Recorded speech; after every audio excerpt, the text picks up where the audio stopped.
Selamat datang di channel Reka Film. Buat kalian yang baru bergabung, jangan lupa klik tombol subscribe dan aktifkan lonceng notifikasinya agar tidak ketinggalan video-video terbaru dari channel ini.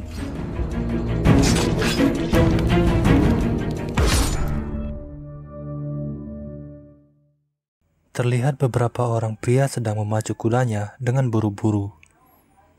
Dia adalah Raja Kuang He yang beberapa hari ini melarikan diri dari kejaran pasukan kerajaan yang memberontak. Sementara menunggu bala bantuan, mereka bersembunyi di sebuah rumah kosong. Tapi tiba-tiba, ribuan anak panah ditembakkan ke tempat persembunyiannya dan menewaskan beberapa pengawal yang setia. Taeyul yang selamat dari hujan panah, kemudian dengan gagah berani menghadapi para pemberontak sendirian. Guna menghindari korban yang tidak perlu, komandan pemberontak yang bernama Min Sung Ho kemudian menantang Taeyul untuk baiwan dengannya. Diketahui Taeyul dan Sung Ho dulunya merupakan pengawal pribadi dari Raja Kuang He. Akan tetapi karena bujuk rayu para pejabat, akhirnya Sung Ho meninggalkan Raja Kuang He dan menjadi musuhan dengan Taeyul. Sialnya dalam pertarungan ini mata Taeyul kelilipan, sehingga memberikan Sung Ho kesempatan untuk menyerangnya.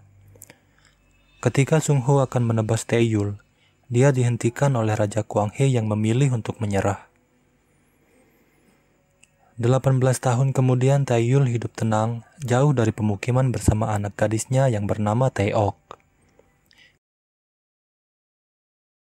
Suatu hari ketika sedang berburu, penyakit Taeyul kambuh dan hampir membuatnya pingsan. Karena kondisi matanya sudah sangat parah, mereka disarankan untuk pergi ke Hua Sintang guna mencari obat. Si tabib yakin bahwa mereka akan mendapat obat jika menyebut namanya. Tae-ok berusaha membujuk ayahnya agar mau pergi ke Hua Sintang. Namun entah mengapa ayahnya menolak pergi ke sana, yang membuat Tae-ok menjadi bingung. Setelah mengancam akan pergi sendiri, Taeyul akhirnya mengalah dan setuju untuk pergi bersama Tae-ok. Keesokan harinya mereka pun turun gunung dan pergi menuju Hua Sintang. Saat melewati pasar, Tae-ok melihat ada keributan dan karena penasaran, dia pun berjalan mendatanginya. Ternyata keributan itu disebabkan oleh para pedagang budak yang sedang menjual istri dari salah seorang warga setempat. Semenjak pergantian kekuasaan, negara Joseon menjadi semakin lemah yang membuatnya tidak bisa bersaing dengan negara tetangga seperti Qing dan Ming. Para pedagang budak ini berasal dari negeri Qing dan dibekingi salah seorang kerabat kerajaan, sehingga para petugas keamanan tidak bisa berbuat apa-apa. Di tempat lain, seorang pejabat Joseon bernama Lee Man-hyuk sedang menjamu utusan dari negeri Qing. Kemudian salah seorang kerabat kerajaan dari negeri Qing datang dan bergabung. Dia adalah Guru Tai, salah seorang pendekar pedang terbaik dari negeri Qing, dan juga ketua kelompok Huang yang adalah para pedagang budak.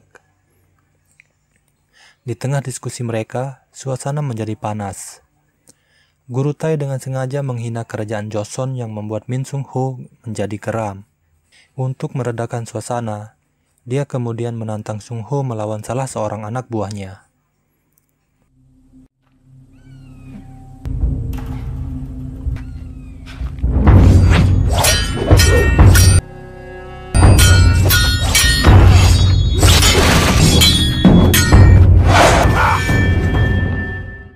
Duel dihentikan ketika pedang Sung Ho hampir menusuk leher lawannya. Guru Tai dan anak buahnya kemudian pergi meninggalkan perjamuan itu. Tae-ok yang telah tiba di Hua Sintang harus kecewa ketika pemilik Hua Sintang yang bernama Hwason tidak memberi obat yang dibutuhkan ayahnya. Mereka pun pergi dengan kesal karena merasa telah ditipu oleh si tabib. Guru Tai datang ke Hua Sintang untuk menawarkan bisnis perdagangan budak kepada Hwason. Namun Hwason menolaknya secara halus. Merasa omongan Guru Tai semakin lama semakin ngaco, Hwason kemudian pergi meninggalkannya. Malam harinya, Hwason dipanggil pejabat Lee untuk datang ke rumahnya. Pejabat Li meminta bantuan Hwason untuk dicarikan seorang anak gadis guna dijadikan anak angkat.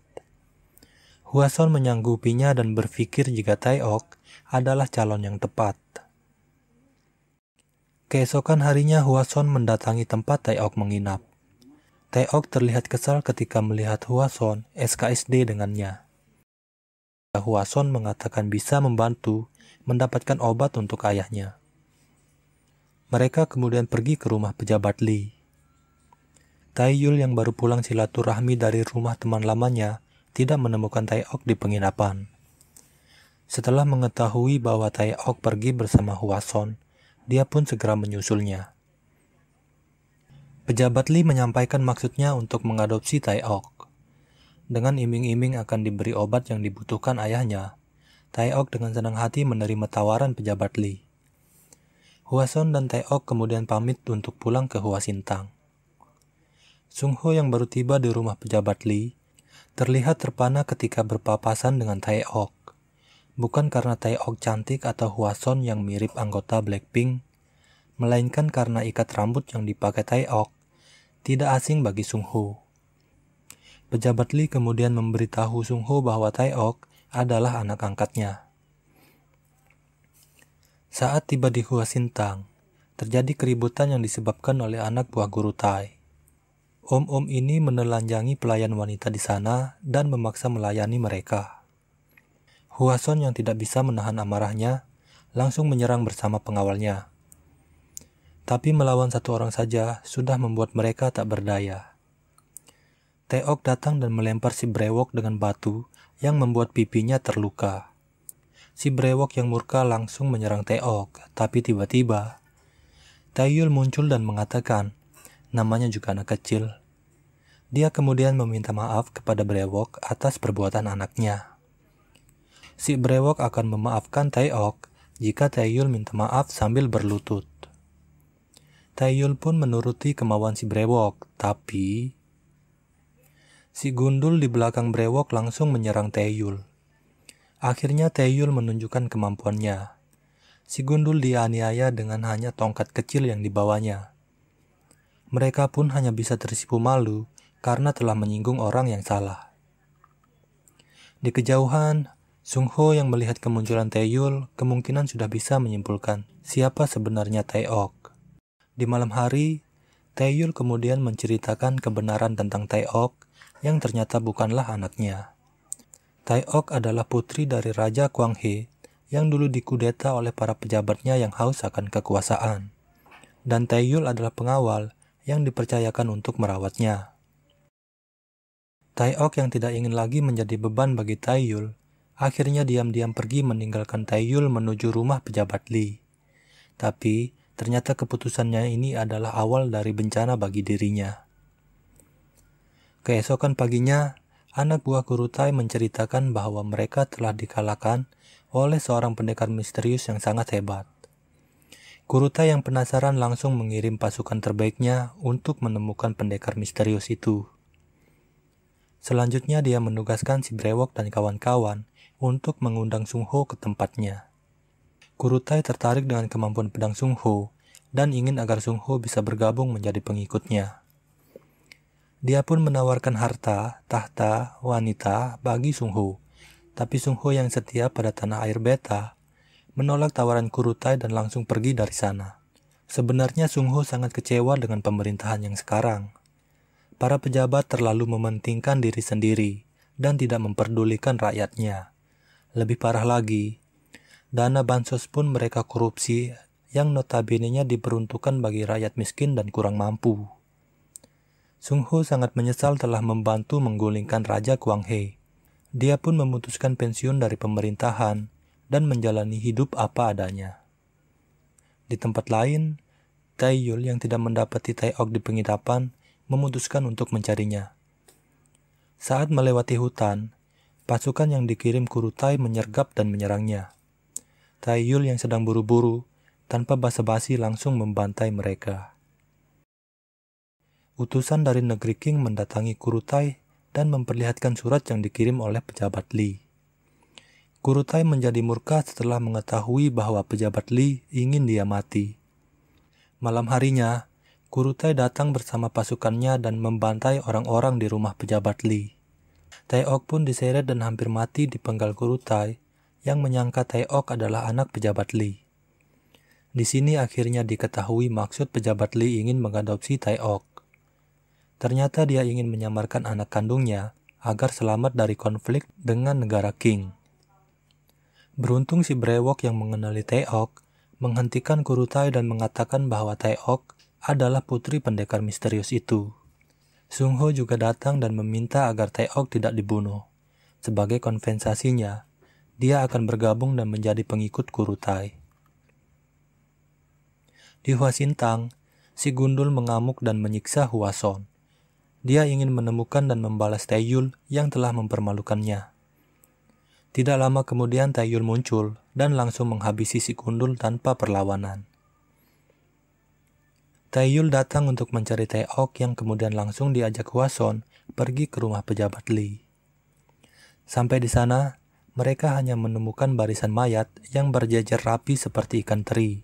Tapi, Tae-ok tidak ada di sana yang bisa disimpulkan bahwa saat ini Tae-ok masih hidup.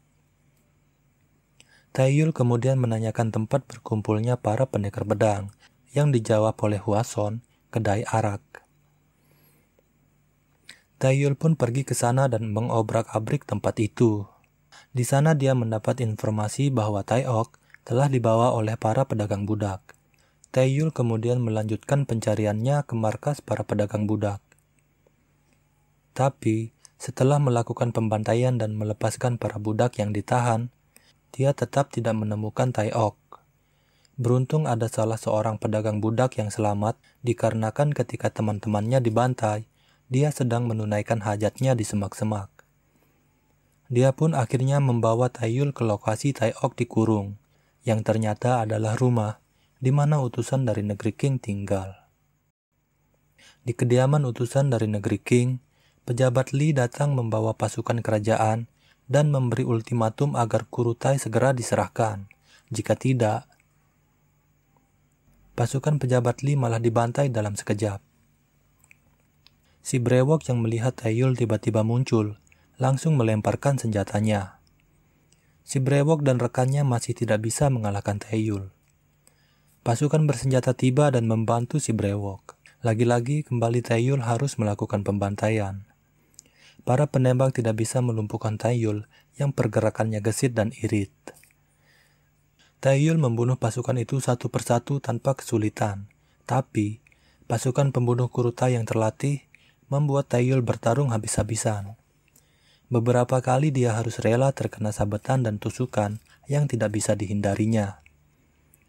Pada akhirnya Taeyul menghabisi semua orang di sana, tapi sangat disayangkan, si brewok berhasil melarikan diri. Taeyul yang sudah sangat kelelahan, ditambah dengan penyakit di matanya yang kambuh, akhirnya terjatuh dan pingsan. Si brewok yang selamat melapor kepada Kurutai bahwa semua pasukannya telah dibabat habis oleh Taeyul. Kurutai yang direndam amarah langsung menghabisi si brewok yang tidak becus. Taeyul terbangun di Hwasintang dan mendapati luka-lukanya telah diobati oleh Hwason. Matanya juga kembali normal dan kini bisa melihat dengan baik. Hwason menyarankan agar Taeyul istirahat dulu. Tapi karena sangat khawatir akan keselamatan Tae-ok, Taeyul pun pergi tanpa basa-basi. Taeyul lalu pergi mengunjungi teman lamanya yang adalah seorang pandai besi. Di sana dia diberitahu jika kelompok Kurutai ada di dermaga. Dia juga diberikan pedang baru yang mirip dengan pedang lamanya. Tak ingin menghabiskan waktu, Taeyul pun memacu kudanya menuju dermaga.